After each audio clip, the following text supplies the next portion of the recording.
What's up, guys, and welcome back to my channel, Coolin' with Kari.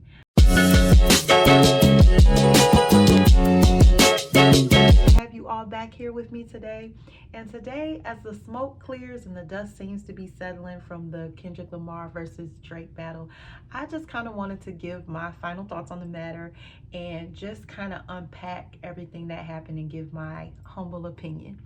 As a huge hip hop fan, this was an absolute movement. To me, I said, whether you're Team Kendrick, Team Drake, J. Cole, or all the above, this was an absolute win for the culture. I mean, we absolutely got to display how talented we are, how versatile hip hop could be. I mean, we got to see how gritty it can be. We got to see how uplifting it could be. You know, we got to see a full range of emotions, and we had everybody tuning in, right? We had CNN and major news networks giving their opinion on the battle and kind of dissecting lyrics and looking at and analyzing the video graphics and things like that. It was really an awesome and proud moment. I know some not very nice things were said on both sides, but at the same time, for me, it really wasn't so much about that. It was like I didn't really care about the tea. My biggest thing was the talent, as well as, who was able to captivate the audience the most and who kept everybody entertained the most, right? Which is what a battle is. And I think we had a clear winner there. And, it was just, for me, the best part about all of it. Now, I know there's been a lot, kind of in the media of some things that allegedly happened as a result.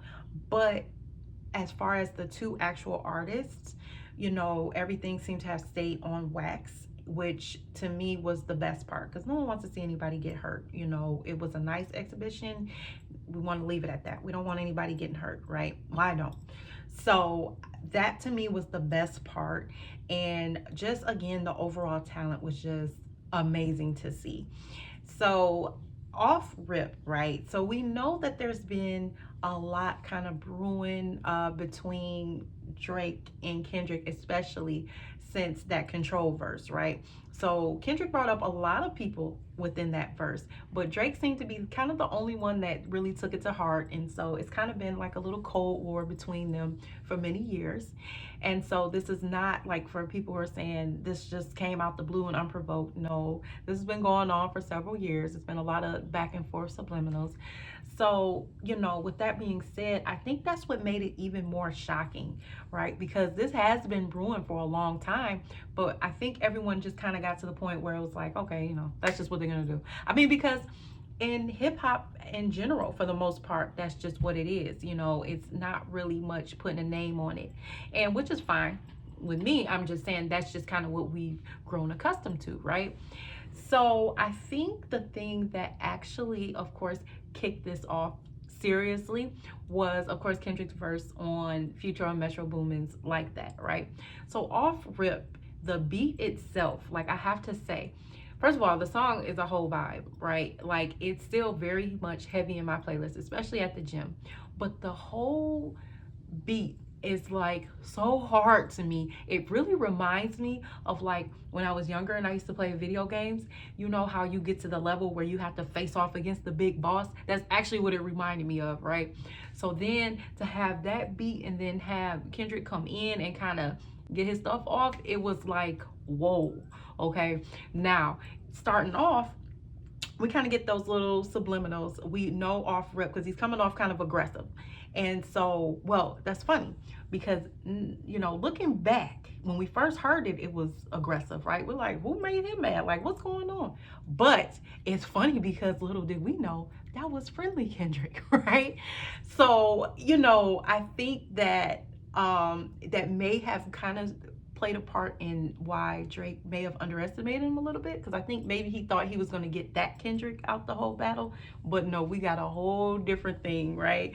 So again, like I said, we kind of start off with a few subliminals or whatever, but then as it builds up, first little indicator we get is when he actually says first person shooter. I hope it comes with 3 switches, right? So at that point, we're like, oh, okay, what is this? What is this? Because, we know if you're of the culture and a fan of any of them, we know that him and J. Cole have a pretty good relationship. But to hear him say that, we're kind of like, okay, well, that's what he's talking about now, because they're clicking up. But once he says F the big 3, it's just big me. Again, if you're a fan of any of the big 3, or if you in any way are, immersed in this culture, you knew exactly. I think it was kind of a collective, like, what was that? I think Kendrick fans were like, yeah, it's about time, but then Drake fans were like, come on. J. Cole fans were like, especially since, J. Cole was coming off of a pretty hot streak himself, so I think once he said that, we all knew something was coming, right? It was just a matter of, at this point, when, because it was like, now he definitely put a name on it, in a sense, so they're not gonna let it go. If you know any of the big 3, somebody's gonna say something, right? If not all. So with that being said, he takes a few jabs at J. Cole and takes some swings at, J. Cole's was more kind of like some friendly competitive jabs. And then, you got a lot of people who, especially I was debating with, who were saying, well, this was so extra and it was so unnecessary. Nobody even said anything mean about him on first person shooter. First of all, let's be clear. Like I said, all of them have been doing their subliminals for many years now. So again, there's no innocence here, right? So, this has been going on for quite some time now. That's first. Second of all, I don't think it was so much of that. I mean, of course, J. Cole made his little comment about, he feels like he's the Muhammad Ali of the 3. But I don't even think it was so much as that. I think, I'm not Kendrick, all right? But my theory is that look, J. Cole, you and I are cool, right? And I'm not cool with dude. So why would you go on a song with him and then mention me in any way? Like, and think that would be okay? And while you at it, stop calling us the big 3, okay? Look, I write my own stuff. I put my heart and soul into this music. I have these accolades. He doesn't even belong in the same sentence as me. Like, stop doing it. Again, just my theory. I don't know. But, I think that's kind of where Kendrick was coming from. He's like, okay, enough is enough. Stop boxing me in with this guy, right?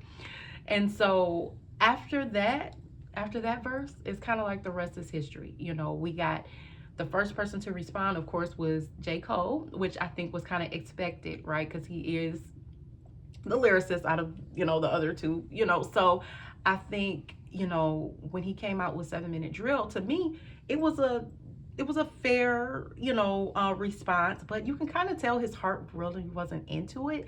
And so when he bowed out and decided not to participate anymore, I really respected that. I mean, I know a lot of the fans were upset, but I feel like this. At the end of the day, they're celebrities, so I'm sure they get pressure from all sides. But ultimately, they have to be okay with themselves, right? They have to be able to sleep with themselves. And, he felt it wasn't right in his spirit. He considers Kendrick a brother. He didn't want to do it. By all means, that's fine. Doesn't mean that, he was scared or any less than because he decided to take a different route. And for all we know, him and Kendrick may get their moment at another time. Who knows? Sky's the limit, right? So with that being said, after J. Cole kind of decided to step out, we still have Kendrick and Drake. Now, with that being said, a big argument was that, oh my gosh, everyone is 20v1, everyone's coming at Drake at the same time. All right, look, you cannot take shots at people. And we know Drake's been taking shots at people, many people, for many years, right? You cannot take shots at people and then expect them to give you the courtesy of saying, hey, is this a convenient time to fire back at you? That's not how it works, right? So my whole thing was priorities. You got Kendrick really coming at you, right? Kind of need to focus on him at this moment, right? Worry about the rest at another time, or at least dedicate a full track and then get to everybody else, right? My opinion. But anyway, that's not what happened, and we saw what went there, So, with that being said, a lot of people have been trying to make this a race thing, which I don't think was Kendrick's intent at all. I mean, we know that, you know, his fiance is mixed, which a lot of people keep bringing up. It's not about that. It wasn't about race. It was about culture, right? And he feels, look, Drake is an outsider. He's a tourist cosplaying as one of us. Enough with this. You know, he felt that not only is he cosplaying, he's not respecting our culture, and he was over it, you know. So it's not about, because even on Meet the Grams, he acknowledges Adonis as a black man and as king, you know. So it's not about race. It's not about him being mixed. It's about him being a culture. My personal favorite track of the entire beef was Euphoria. I mean, it, to me, that was like an actual like battle rap song. I mean, it was like 6 minutes long, but at no point did you ever say, oh my gosh, this is still on, this is still on. No, he did all types of different beats, flows, and cadences, and he went in each way. So for me, Euphoria was my favorite track of the beef. But at the same time, if we look into Not Like Us, even though it was a bop, or it is a bop, absolutely, I love that song too. But the thing that I like about Not Like Us the most is not, like I said, it wasn't so much for me about the tea. I mean, that's just kind of, you know, what gets people really intrigued, because that's how we live right now. But it was more so that Kendrick took those moments. You know, he knows that everyone's looking at him right now, right? It's just like he starts talking about all eyes on me and I'm gonna send it up to, right? But he took that moment to educate and uplift, right? So what do I mean by that? So when he gets to the verse about, you know, the last verse, and he's talking about Atlanta, right? He's saying, you know, look, y'all keep saying that Drake was the one who put all them on, but no, let's give these artists credit where it's due, right? These people were already doing their thing in their own right, and they were already getting big, and they would have made it with or without him, right? With or without the cosign. So let's be clear here. It's not that they only blew up just because, you know, of a feature with Drake. And I think that that was, you know, of course he was using it, you know, as you know, it was part of the beef, but at the same time, I still think that was kind of uplifting. And on top of that, he talks about, he took that time to actually educate, like, of all things. You know, he starts talking about how Atlanta was the Mecca and goes into the history.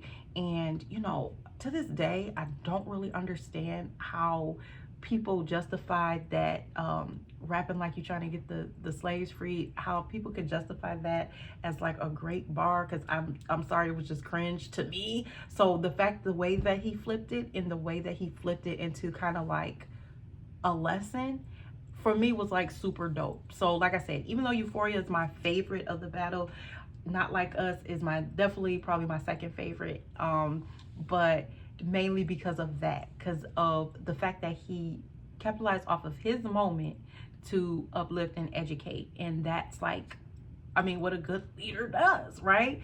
And, you know, just like, I mean, we've all seen the Pop Out, right?